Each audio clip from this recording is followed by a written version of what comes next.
Hi everyone, welcome to Itsy Bitsy's live read from A Kiss Beneath a Strawberry Moon, Daydreams and Dragonflies, Rockin' Sweet Romance 3 by Tamara Ferguson.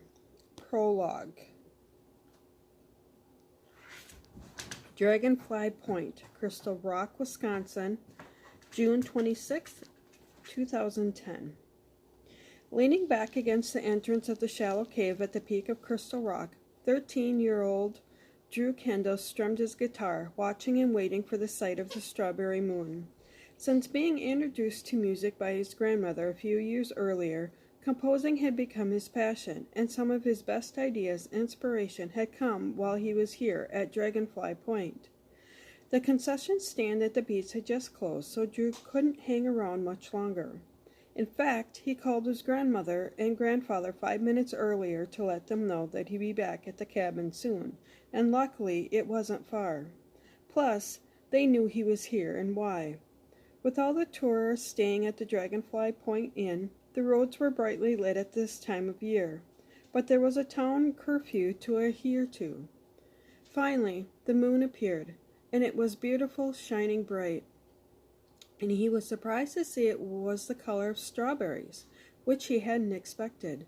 He figured that Graham had just been pulling his leg. Oh ho! He felt another song coming on, out of the blue. Drew loved when that happened. You are the sun, the moon, the stars. Drew shook his head dazedly. It was most definitely romantic. When he wasn't into writing songs about romance, he didn't even date. So where in the heck had those lyrics come from? Try as he might, he couldn't think of any more accompanying lyrics, although the tune came rather easily as he strummed. It's nice, he hummed to himself, still puzzled. But he'd better wait until he got back to the cabin to write down the notes.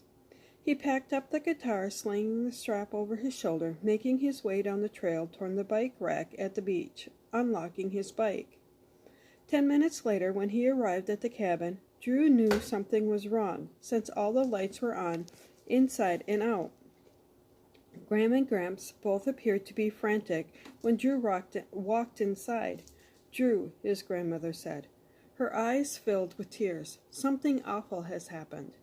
Approaching Drew, Gramps pulled him into his arms. Gramps was shaking when he muttered, Drew, I don't know how to tell you this, but it's about your mom. She passed away, son. It happened at the house. I'm not sure about the details, but we just got a call from your father. We're going to need to pack up and head to Chicago tomorrow. Drew heaved a sigh. He knew that his mom hadn't been doing too well since she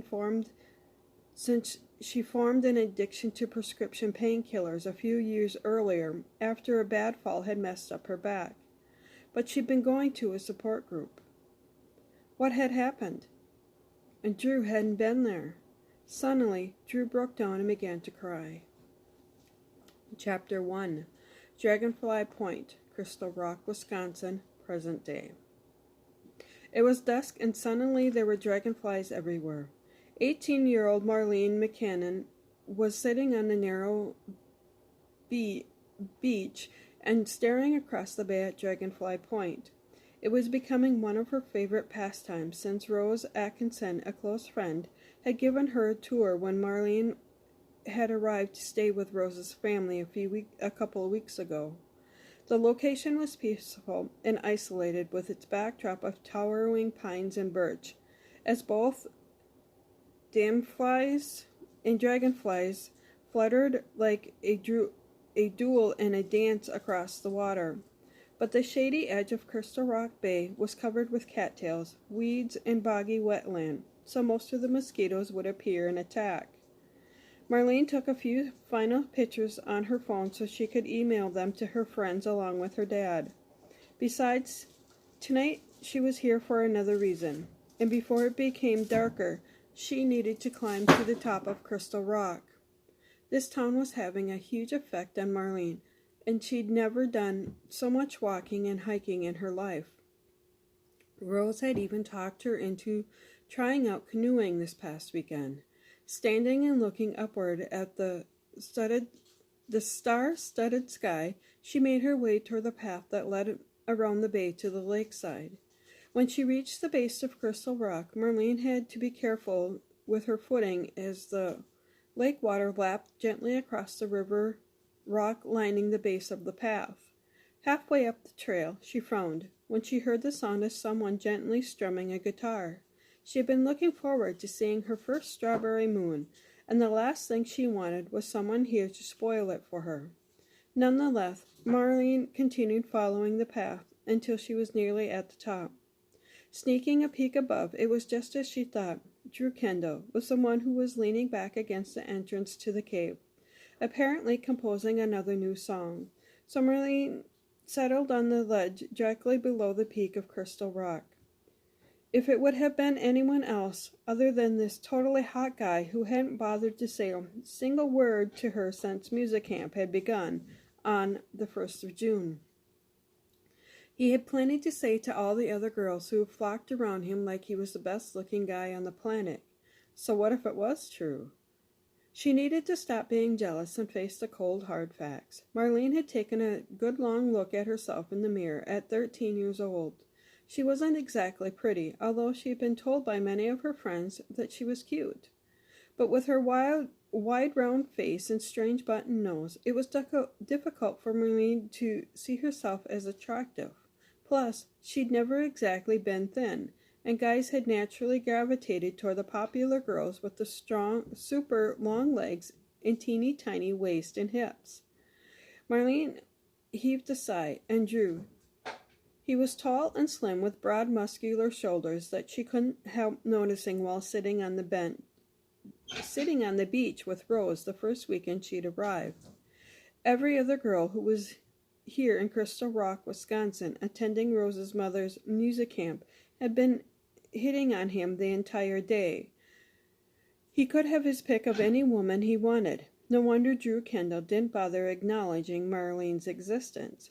Suddenly, Drew began to sing, and Marlene was instantly captivated. That was one thing Marlene could say for sure. Not only did he have a fantastic voice, Drew was a talented songwriter and lyricist. Closing her eyes, she just listened, and finally he came to what must have been the end of the song. I see the sun, the moon, the stars, and I know they could be ours. You're the brightest light I see. You are my destiny, my shooting star. There was a short pause, and Drew strummed his guitar again, adding another few lines. I see the sun, the moon, the stars, and I know they could be ours. My Marlene. Not only did Marlene's eyes spring open, but her jaw dropped nearly to the ground. Slowly she stood up, peeking over the top of the ledge at Drew, where he was sitting and staring at her, wearing a strange smile on his face. How did you know I was here? Shot straight out of her mouth. That weird little thing you're wearing on top of your head. He laughed. It's a bunch of feathers sticking out and whipping around. I thought a bird was watching me sing. It's a scrunchie, she grimaced. Duh. Had she really just said that? Instead of breaking into laughter, like she half expected him to, he answered her seriously. That's what I figured. Oddly, he looked away from her, asking in a gruff voice, Well, are you going to join me? She shook her head dazedly. He wanted her to join him? Yeah, if you don't mind. It figured she started to slide and end up climbing clumsily over the ledge on her hands and knees so she wouldn't drop back down to the ledge where she'd been sitting. Drew hadn't seemed to notice as he frowned, putting aside his guitar and staring at a notebook in his hands. And then he looked up as she stood in front of him indecisively. Sit, he said, motioning to the spot beside him. We'll have the best view of the strawberry moon. Marlene blinked. How did you know that's why I'm here? I was watching when you were listening to me talking with Rose about it, he answered. I'm surprised she's not here with you. You two have been kind of inseparable since you arrived. We planned on it, Marlene answered, but her mom was making an unexpected appearance tonight at the charity event, and Rose was also asked to perform with her. It was kind of a mother and daughter bonding situation. Even though I was asked to go along, I didn't want to butt in. It just didn't feel right. Rosa's mother, Emily Richardson, had been a famous vocalist her entire life. She begun giving back a few years ago by hosting a music camp for talented high school graduates and awarding monetary college scholarships for the most talented and promising students. Drew nodded, giving her what was definitely a thoughtful look. You've never seen a strawberry moon? It isn't really strawberry colored, is it? He grinned. I guess you'll have to wait and see. She rolled her eyes and smiled. He was looking at her strangely again. So, where are you from, Marlene? Gee, it was strange. He genuinely seemed interested. So why had he avoided her for the last few weeks? She looked at him suspiciously. Why? Drew looked genuinely taken back. Because you're different. She frowned. Gee, thanks. Hey, I meant it in a good way. He nudged her in the ribs with his elbow. Why are you so defensive? You haven't said one word to me since I arrived here 2.5 weeks ago, she growled. Why would you want to know anything about me now? Chapter 2. Drew was startled to realize what she had said was true. He'd been so busy avoiding her. She had no idea why. People just seemed to gravitate toward Marlene like a bee towards honey, and strangely, she didn't see it. Her commanding personality, her dry wit and humor, not to mention that sexy body of hers with all those rounded curves in just the right places. Drew had been dreaming about her since they'd met, and she was nearly driving him out of his mind. Drew had even finished composing the song he began writing at 13 years old, realizing somewhere in the back of his mind tonight it had always been intended for Marlene. And she didn't even have a clue. Duh. To top it all off, Marlene had the most beautiful voice he'd ever heard. Strong and sultry, her range was extraordinary. She was going to be a star, someday soon. She just didn't seem to know it. He actually knew quite a bit about her as Emily Richardson's assistant here at camp. Emily had discovered Marlene a few years ago. She was from a small town in Illinois and the daughter of an old friend, but her father had not been keen on her having a musical career. What would she do if she knew her father had been holding her back? Marlene's mother had passed away when she was young. She was an only child, and Emily had mentioned to Drew she suspected Marlene's father was just having a difficult time letting Marlene go. You still haven't answered my question. Her deep blue eyes were flashing fire, and Drew had to grin. What's so funny? She demanded. God, she was adorable. You really want to pick a fight with me, don't you? She blew out a deep breath, obviously puzzled, and then shook her head and growled. What's wrong with you? I'll tell you what's wrong with me, he muttered softly, bending over and touching her lips to his. She didn't respond, but he was pretty sure it wasn't because she didn't want to. When he pulled back, she held her fingers over her lips, looking stunned. Because she'd never been kissed before, he realized. Staring into her eyes, Drew felt deep tenderness oozing inside because she was suddenly looking extremely hurt. Stop looking at me like that, Marlene. No matter what you seem to think of me, I'm not like that, Drew muttered. Her lips stuck out like she was ready to cry. I don't appreciate being messed with. I know I'm not exactly the dream girl guys dream about, but it still hurts to be led on. Drew didn't know what to say. Who in the hell is he? I'm going to kill him. Now she looked astonished. I was talking about you. Oh, shoot, now he done it.